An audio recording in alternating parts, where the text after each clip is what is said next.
Hello, Deborah. As always, amazing work. Even this reflection is nice and beefy. I love it. Great goals.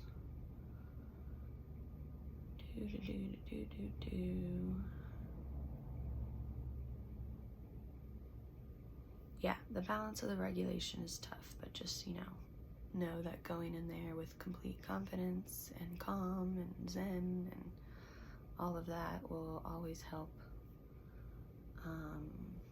And the prompting is tough, don't be too hard on yourself.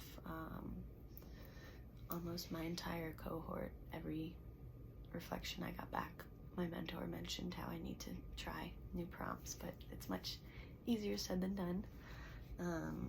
And just really think about those eye prompts, directional prompts, switching up the tone of your voice, more sing-songy, louder, softer, all of that. And when it comes to feedback, progressing forward on the 26th,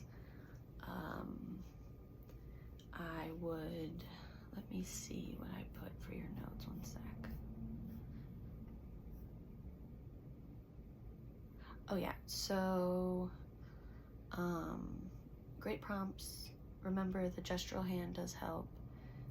Great job on the 26th, but again, just because you're introducing that new motor, you really need to go back to that super heavy prompts and the gestural and then fade accordingly.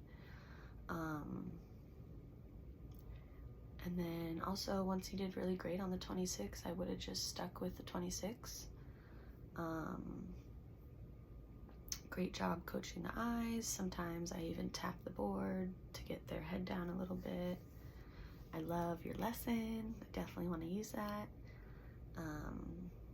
For the big reaches, you did great saying all the way down. And also too on the 26th, if he's doing that big reach, then that's where I would give that kind of extra gas. Like if I know he's going from A to Z, I'd be like, okay, A, and look for it, go, go, go, go, go.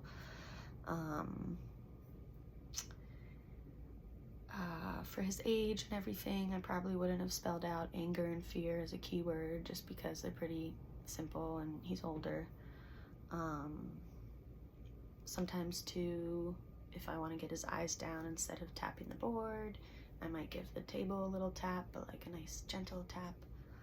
And then, yeah, he's rocking it. So I would stop with the spells and you could see how it goes, sticking with more greens on the 26th. And then once you're doing those with more minimal prompts, then you can kind of go to the semis. But like you said, it's a great idea. Also too, when I do the semis, sometimes a lot of them are written with 3 or 4 options. So I'll look at the board, I'll see 2 options that are far enough away from each other, and then I might ask the question and say, not that this is a question, but like, all right, what are 4 colors that I mentioned? One was blue, one was green, one was red, and one was yellow. And I would maybe say, or no, sorry, tell me one of the 4 questions I mentioned. And then out of the 4, I would say one was green and one was yellow. So tell me one of the other 2 that I didn't mention.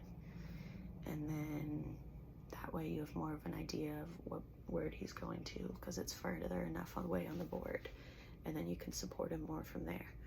But also I love your idea of, for semis, if it seems to be getting a little wonky or a lot of mispokes, then just say, give me the first 2 letters on the 26th and we'll finish the word on the 3s, and you can just bounce back and forth accordingly.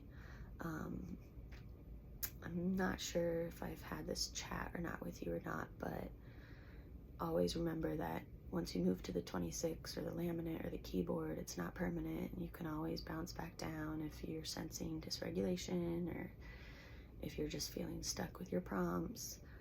It's totally normal to go back and forth.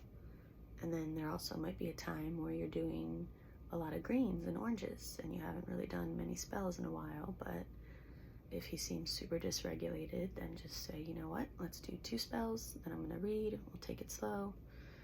Again, totally part of the process, like don't be discouraged or anything, but yeah, you're doing great. Let me know if you have questions or if you want to check in, and shoot me a text.